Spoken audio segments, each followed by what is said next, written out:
Movie की शुरुआत में हम देखते हैं कि एक इंसान अंधेरी रात में जंगल की ओर आगे बढ़ रहा है। ये कोई और नहीं, ये डीमन हंटर है जिसका नाम वूजी है। थोड़ी दूर चलने के बाद उसे जंगल के भीतर एक औरत मिलती है। ये कोई आम औरत नहीं, ये डीमन है और वूजी महसूस कर लेता है कि ये डीमन है और फिर उन दोनों में लड़ाई शुरू हो जाती है। लेकिन वूजी इस लड़ाई को आराम से जीत लेता है और उसकी आत्मा को एक बोतल में बंद कर लेता है।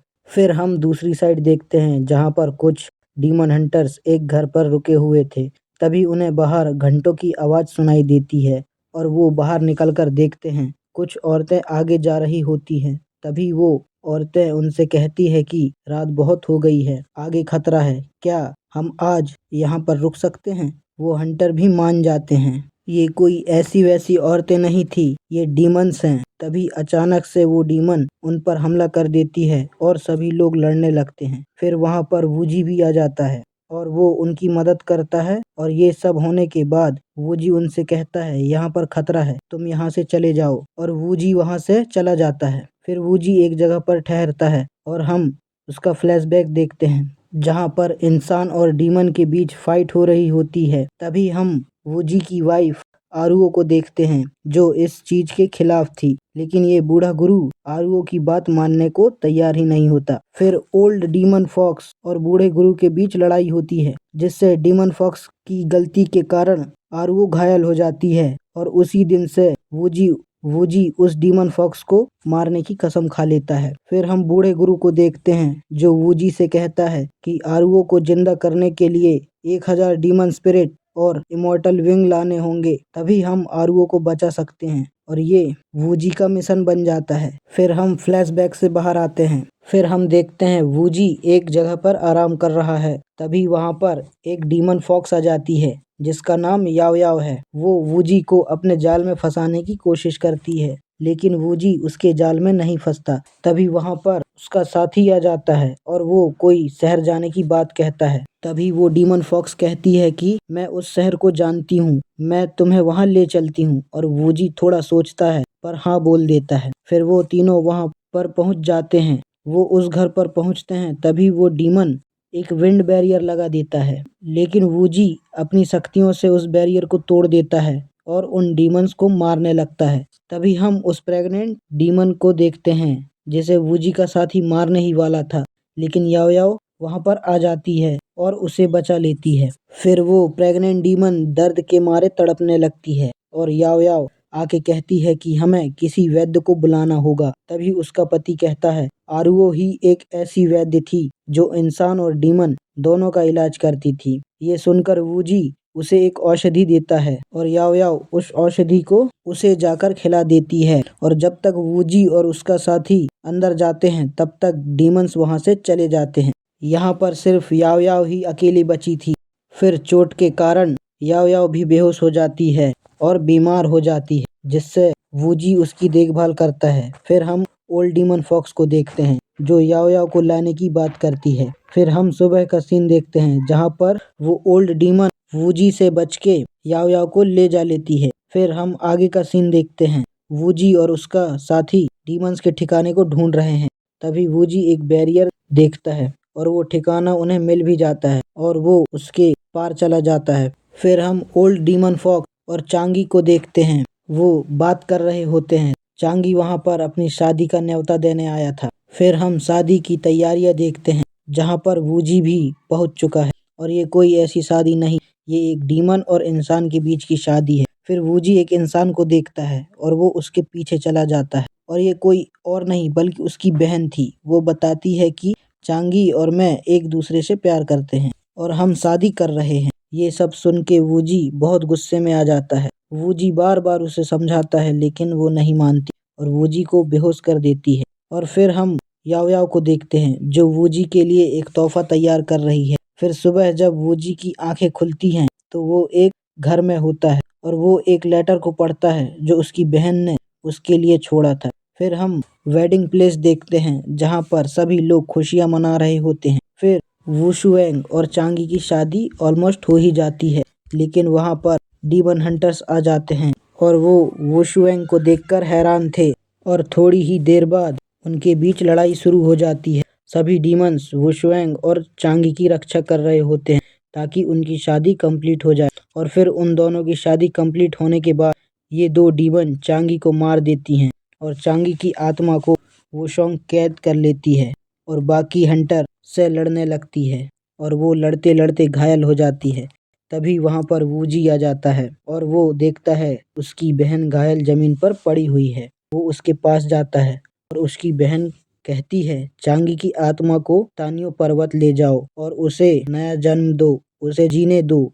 और इतना कहने के बाद वुशोंग मर जाती है और वूजी बहुत रोता है। फिर वूजी उसे उठाकर साइड में ले जाता है और वो हंटर के साथ लड़ने के लिए तैयार होता है। अभी ये दो डीमंस उस पर जादू कर देती हैं जिससे उसकी बॉडी में साइड इफेक्ट्स होने लगते हैं। फिर वो हंटर वूजी को डीमन समझ के मारने की कोशिश करते हैं। तभी वहाँ ओल्ड डीमन फॉक्स आ जाती है और उन्हें वहाँ से अपने घर ला लेती है और वूजी का इलाज करती है और कहती है तुम हाफ डीमन और हाफ ह्यूमन हो, इस जादू ने तुम्हें हाफ डीमन बना दिया है। और वो जो अभी भी ओल्ड डीमन फॉक्स से नाराज था क्योंकि उसने आरुओ को नुकसान पहुंचाया था। फिर वो निकल जाते हैं इमोर्टल विंग को लेने के लिए और वो दोनों एक जगह पर आराम कर रहे होते हैं। तभी वहाँ याओ याओ आ जाती है। फिर वूजी याओ याओ को अपनी स्टोरी बताने लगता है और थोड़ी देर बाद फिर वो निकल जाते हैं दानव लोक की ओर। फिर दानव लोक में एक डीमन उन्हें लेने के लिए आता है। वूजी और याओ याओ उसके साथ चले जाते हैं। फिर वो लोग दानव लोक पहुंचते हैं और पहुंचने के बाद ही वहां की मुखिया वूजी को हवा में लटका देती है क्योंकि उसे लगता है कि चांगी की मौत इसी के कारण हुई है। लेकिन याओ याओ उसे समझाती है और फिर वो वूजी को नीचे उतार देती है। फिर वूजी चांगी की आत्मा को उसे लौटा देता है। मुखिया कहती है कि तुम यहाँ पर क्यों आए हो। फिर वूजी कहता है कि मुझे इमोर्टल विंग चाहिए। वो उन्हें मना करती है लेकिन उन्हें पीछे आने को कहती है और वो उन लोगों को इमोर्टल विंग के पास ले जाती है जहाँ चारों तरफ आग ही आग दिखाई दे रही होती है। वूजी उसे लेने के लिए जाता है लेकिन वो बैरियर क्रॉस नहीं कर पाता। फिर मुखिया बताती है कि कोई इंसान इस बैरियर को पार नहीं कर सकता। फिर याओ याओ उस विंग को लेने के लिए जाती है और वो उस आई के अंदर चली जाती है। याओ याओ के बदले वो विंग तो मिल जाती है लेकिन वो याओ याओ के शरीर को बाहर कर देती है और मुखिया बताती है कि इसका संबंध ह्यूमंस के साथ है, इसलिए आई ने याओ याओ के शरीर को बाहर कर दिया। फिर हम आगे का सीन देखते हैं। वो दानव लोक से निकल जाते हैं और वो लोग वहां पहुंचते हैं जहां पर उसकी बहन मारी गई थी। वो देखते हैं कि वो दोनों डीमंस ओल्ड डीमन फॉक्स के साथ लड़ रही है। तभी वूजी वहां जाता है और उन दोनों को हैंडल करता है। वो दोनों वूजी को कांटे की टक्कर देती हैं लेकिन वूजी उन दोनों को मार देता है और उनकी आत्मा को कैद कर लेता है। फिर हम देखते हैं कि सभी डीमंस और वूजी टेम्पल की ओर आगे बढ़ते हैं। जब वो टेम्पल पहुंचते हैं तब सभी हंटर उन्हें मारने की कोशिश करते हैं लेकिन वूजी उन्हें रोकता है। फिर वो नियम बताता है कि अगर कोई दानव अंदर जाता है तो उसे 79 कोड़े खाने पड़ते हैं। फिर सभी हंटर्स को एक साथ लाकर उनकी शक्तियों से एक बिजली का कोड़ा बनाया जाता है और वूजी को अंदर जाना था ताकि वो अपनी पत्नी को बचा सके। लेकिन नियम तो नियम होते हैं, इसीलिए वो एक एक करके 79 कोड़े खाता है और आगे बढ़ता है। वो टेम्पल पहुंचता है और उसकी हालत एक मरे हुए इंसान जैसी हो जाती है और वो ओल्ड मास्टर आत्माओं की शीशी और इमोर्टल विंग उससे छीन लेता है। पर वूजी अब भी उसकी चाल को नहीं समझ पा रहा था और वूजी कहता रहता है आरुओं को बचाओ। तभी वो ओल्ड मास्टर हंसने लगता है और उस आत्माओं की शीशी को तोड़कर सभी आत्माओं को अपने अंदर सोख लेता है। फिर वो अपनी असली रूप में आता है और वूजी को कहता है कि तुम अभी तक नहीं समझ पाए कि मैं तुम्हारा इस्तेमाल कर रहा था। और वो उस दिन के बारे में भी बताता है, मैंने ही तुम्हारी पत्नी को धोखे से मरवाया था। ये सुनकर वूजी के रोंगटे खड़े हो जाते हैं क्योंकि आरुओ उस ओल्ड मास्टर के राज जान चुकी थी और इसलिए ओल्ड मास्टर ने उसे डीमन फॉक्स के हाथ धोखे से मरवा दिया। फिर वो आरुओ के शरीर को नष्ट कर देता है। वो विंग की ताकत को भी सोख ही रहा था। तभी सब लोग उसे रोकने की कोशिश करते हैं लेकिन उसे कोई नहीं रोक पा रहा था और सभी हंटर्स डर के वहां से भाग जाते हैं। तभी याओ याओ के शरीर में आरुओ की आत्मा आ जाती है जिससे वो दोनों मिलकर उसे रोकने की कोशिश करते हैं लेकिन वो वहां से दूसरी जगह चला जाता है। वो दोनों उसका पीछा करते हैं और फिर उन तीनों के बीच फाइट शुरू हो जाती है। वो दोनों उससे मिलकर भी नहीं हरा पा रहे थे। तभी वहां दानव लोक की मुखिया आ जाती है और उन दोनों की मदद करती है।